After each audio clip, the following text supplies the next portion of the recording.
Man sauc Ināns Bēziņš, un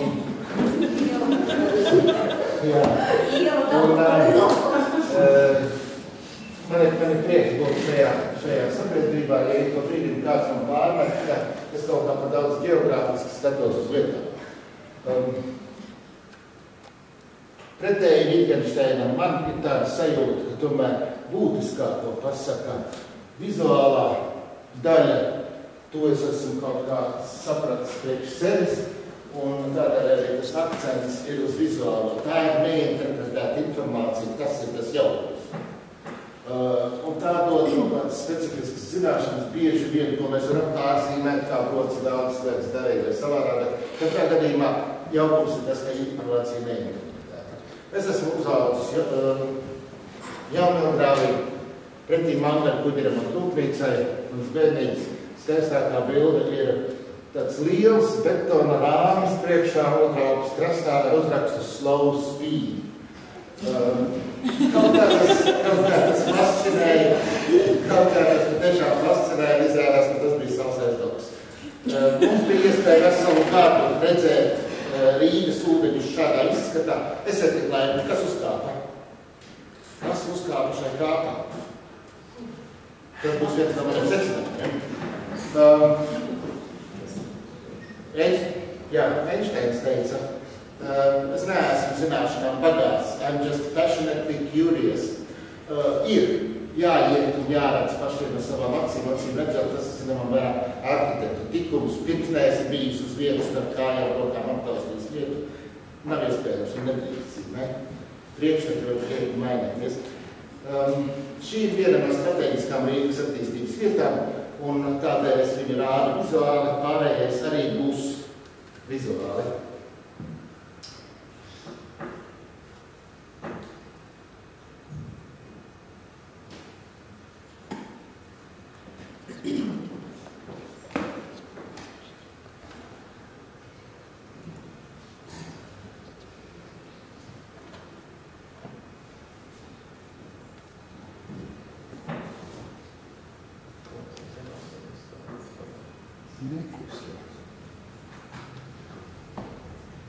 Pagājušā gada oktobrī Jens Stolhais Kornela universitātē, sākot savu lekciju, teica, ka ir diezgan aizdomīgi tas, ka arhitekti sāk runāt par tēmām, kas ir pilsētu ekoloģijas, ekoloģiskā plānošana, vīdes plānošana un tā tālāk.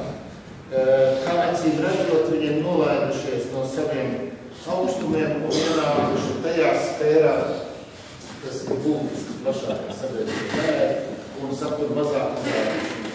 Es nekad nevaru paiet garām šai bildei, tas ir Rītiņš Jānis, 2004. gadā viņš no mums aizgāja, bet bieži viņi tiek lietota, un manās prezentācijās par ūdens tēmām viņi būs vienmēr ar to mazo mākonīti, kas tur ir. Mēs sākām lidot toreiz, veidojot apkārt visam Latvijas krastam. Rīgai parādījās diezgan daudz līdz tam netipisku attēlu par Latviju, līdz pat arī 2000. mēroga ortofoto izgatavošanai. Šai arī nav iespējams paiet garām, un šai vēl jau mazāk. Tātad tā saucamais rozes plāns 95. gads. Mēs ik pa brīdim kāds pie tā atgriežamies skaļākai pusā, pasakot to, ka šai plānā bija kaut kas ārkārtīgi labs. Viņš vizuāli atšķirībā no iepriekšējās bildes lasās kā vietas ainava nākotne, kā vietu reprezentējošs dokuments.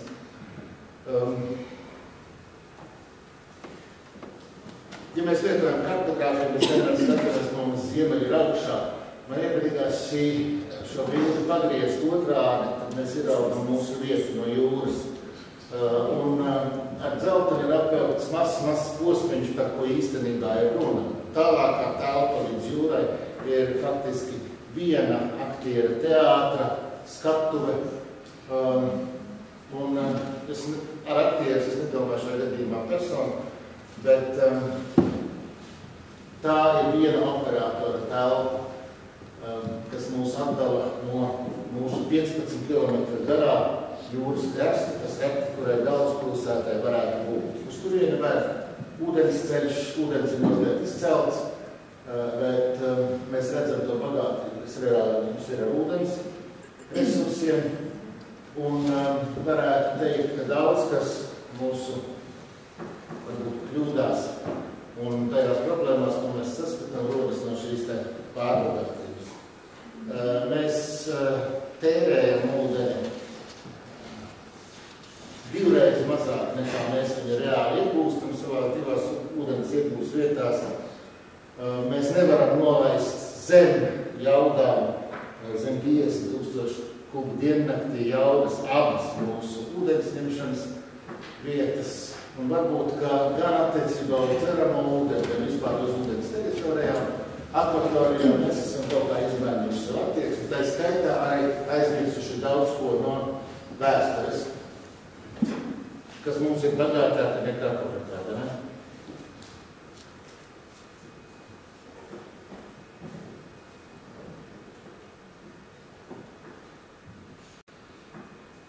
Augšā labajā stūrī ir vienīgā vieta, kur Rīga saglabājas savu priekšplānu. Dažas laivas uz Rīgas fona. Tad, kad nav zaļš, tad vēl mazliet vairāk mēs redzam šo Rīgas siluetu, Āgenskalna līgas. Bet, kā jūs redzat, šajos kadros ūdens ir vienmēr strādājis, un tas ir tas, ko sauc par ikdienišķu izmantošanu. Šeit bija tie komentāri par to, kas tas tāds ir ikdienišķā izmantošana. Bet ar to ir saprotamas darbības, kas nevar neko citu notikt, un kas vēsturiski piekrīt ūdens teritorijai. Visas šīs vizuālās informācijas druskas ir piesaistītas pie geogrāfiskās informācijas sistēmas konkrētā vietā. Līdz ar to analizējumas gan profesionāli augstākā līmenī, gan ļoti viegli eksportējumas, publiski pieejamā, tātad šajā Google Earth vidē, kas mums vēl vairāk arī papildina aktuālo informāciju.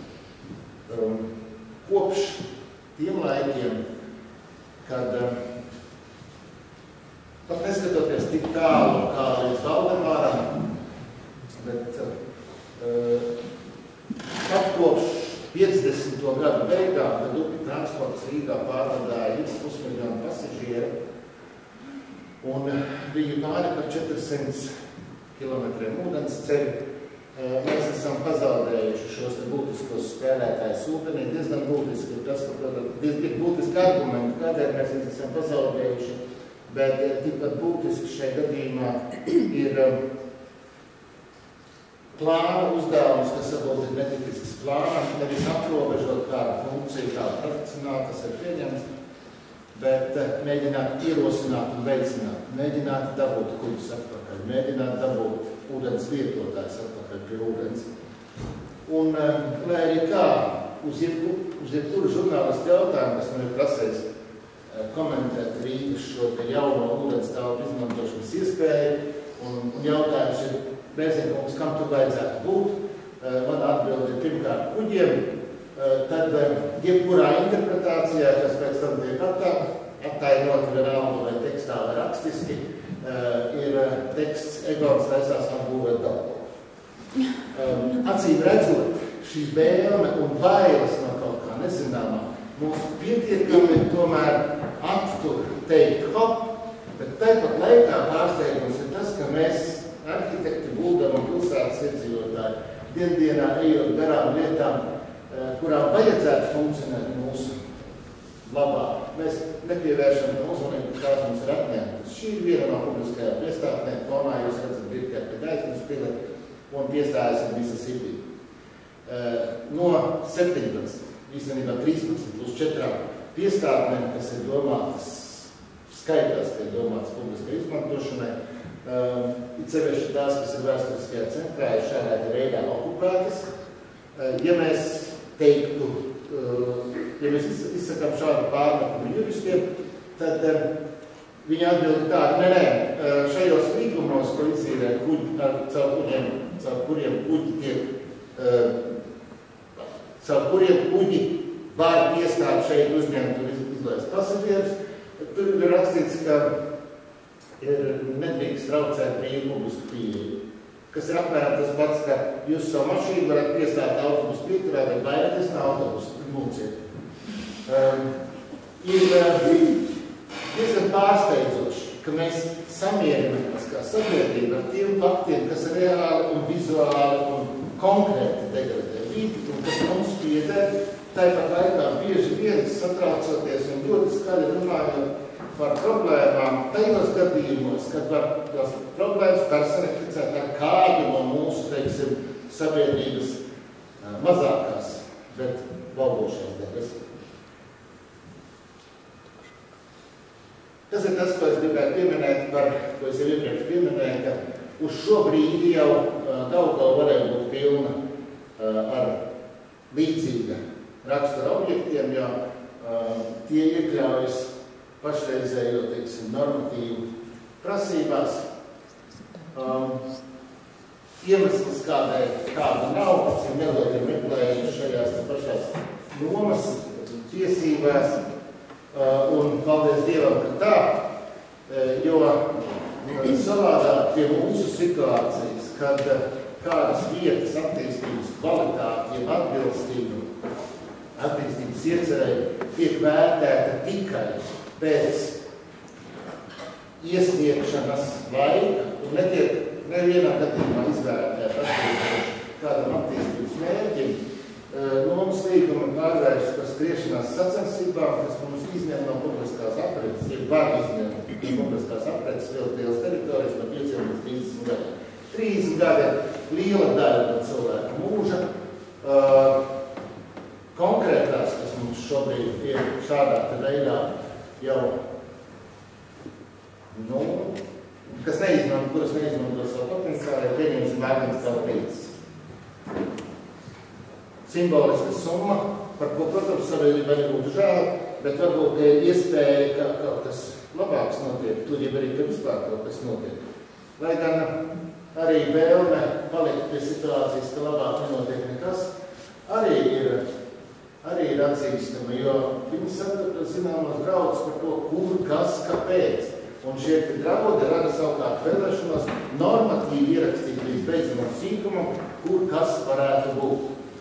Un šeit līdzsvar atrašana, manuprāt, ir diezgan grūti.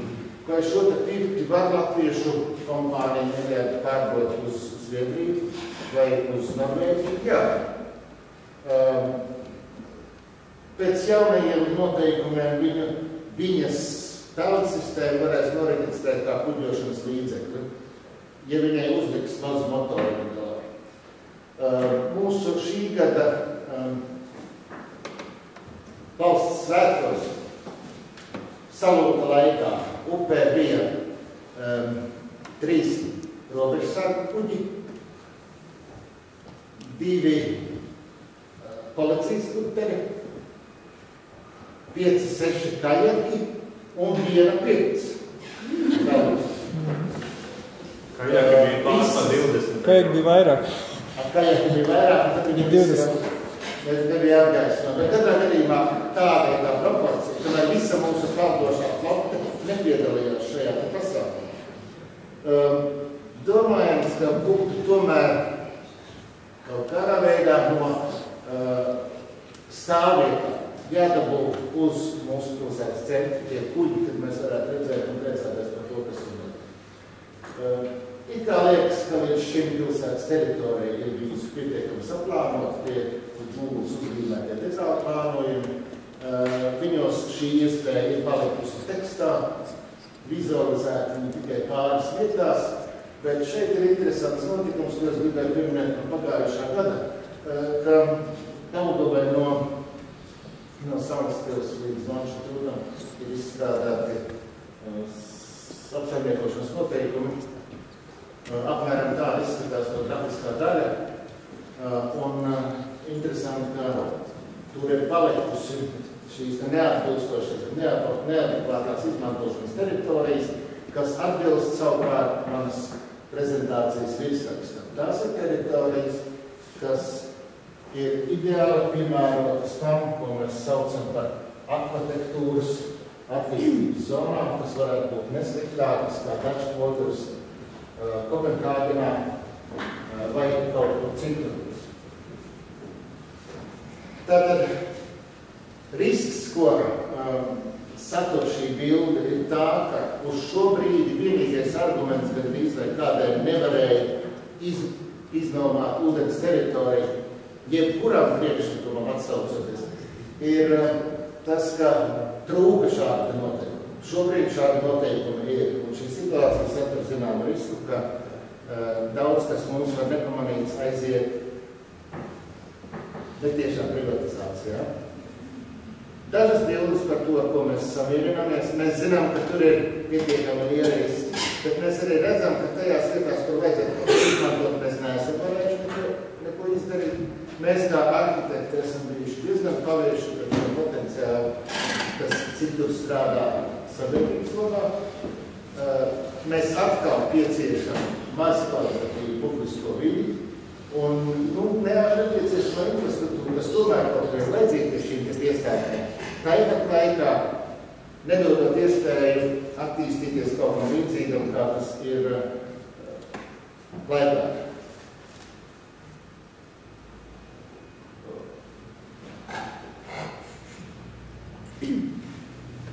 Kopenhāgenā. Pagājušā gada beigās plāns Blueprint for Copenhagen. Ir dažas bildes, pie kurām mēs gribētu pieturēties ar argumentu, ka mums ir liels priekšrocības salīdzinot.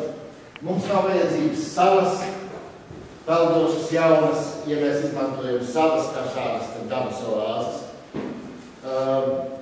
Attiecībā uz ūdens funkcionālu izmantošanu mums arī ir ērtāka un zaļāka situācija Rīgā nekā Kopenhāgenā šajā gadījumā. Mums abām pilsētām ir kopīgs problēmas attiecībā uz ziemas situāciju. Bet, acīm redzot, ja tajos pašos platumģāros kāds to var risināt un tad izstrādāja piedāvā stratēģiju tam visam, acīm redzot, ka tur ir pamats. Jautājums tikai, vai mēs tajā konferences vidē piedalāmies vai ne. Akvatorija kā ikonisko telpu vieta, kā ikonisko objektu vieta, labi vai slikti viedokļi ārkārtīgi dalās, bet mēs atkal esam palikuši tajā pašā pieticīgajā līmenī, kā labāk nē, ja labāk kaut kur citur. Ir objekti attiecībā, uz kuriem diezgan ātri varētu pateikt, ka kaut kas mūs šeit rada zināmas aizdomas un labāk ne. Jo nesamērīgums ir diezgan uzkrītošs. Tāpat laikā ir objekti, kur ir saņēmuši arī arhitektu kolēģijas atbalstu. Tas ir tas pats mans pieminētais Āgens palnītis, bet arī šie 30 dāri ir izņēmis no sabiedriskās aprēķis. Un varbūt kāds no priekšlikumiem savādāks un mūs vairāk interesējoši, jo arī vieta labāk daroši. Tas ir atgādināts šai pašai vietai par ziemu. Tā visinteresantākā vieta. Lucals sala. Pirmā bilde. Otrā bilde. Trešā bilde. Tad, kad mēs ieraugām pirmās divas, mēs nobīstamies. Arhitekti uzbruk salā. Ja mēs apskatītos rūpīgāk teritorijas plānojumā, mēs redzētu, ka faktiski šis Lucals gals ir iznīcināts ar transporta sarkanajām līnijām. Un tā arī uz šo brīdi normatīvi aizies. Un to potenciāli, kas būtu varējis būt vai nu tik ambiciozs kā iepriekšējās bildēs, to mēs pazaudēsim tālāk. Ja spēkā būs šis plānojums un šī transporta struktūra. Un tādā sakarībā mēs arhitektūras fakultātē ar dažiem paņēmieniem mēģinam provocēt, jeb darīt tādu misiju, zināmā mērā, kā research by design. Un šajā gadījumā tas ir Birkengrāvis, Laura Meija, animal architecture, dzīvojamā funkcija un publiskā funkcija. Mēs palikām nesaprastē ar šo diplomgādu, jo arī šeit fonā atskanēja, kāpēc jāiet ūdenī, jo mums ir tik daudz sauszemes. Ja Ņujorkas osta, ja Hudzonas upē mēs runājam par austeru kultivēšanas atjaunošanu, tad kāpēc mēs tādā veidā nevarētu mēģināt atjaunot Pieķingrāni? Viskritiskākā un strateģiskākā vieta, atmiņas par un Lienas Ieviņas diplomdarbs ar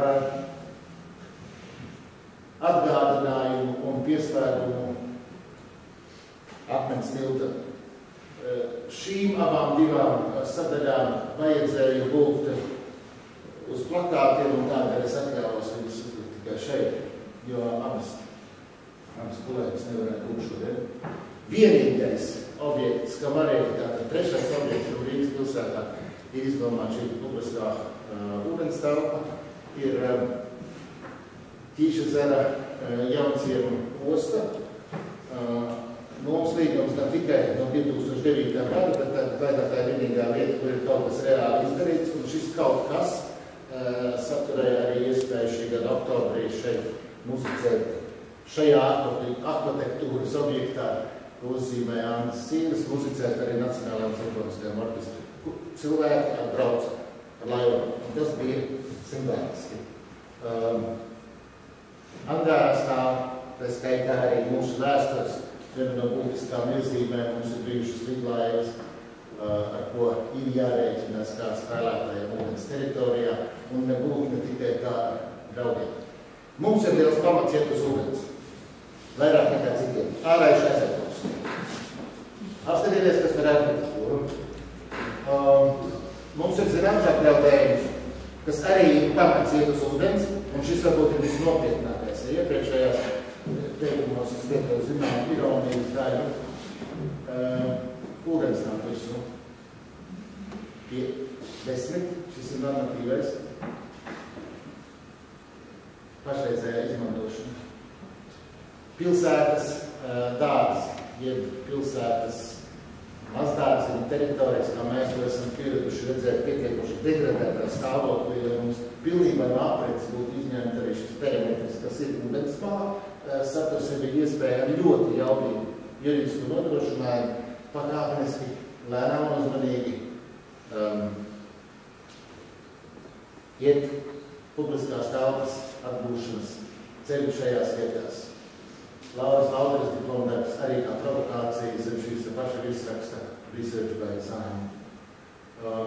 Tikko kā Ulus Lukševits ir nopublicējis vienu māju, kur viņš ir iecerējis projektēt kā māju kompleksu Bēlostā. Un šī nu gan ir lieta, kas ir praktiski aizgājusi. Vai jūs zināt logu ar ledus puķiem? Līdz ar pačašu logiem tā lieta ir aizgājusi. Un tas varbūt ir tas, ko vistiešāk mēs varētu sajust, tie, kas jau kaut ko tādu atceras. Kā tas notiek pieliekot pirkstu un kas notiek, ja uzpūš. Paldies!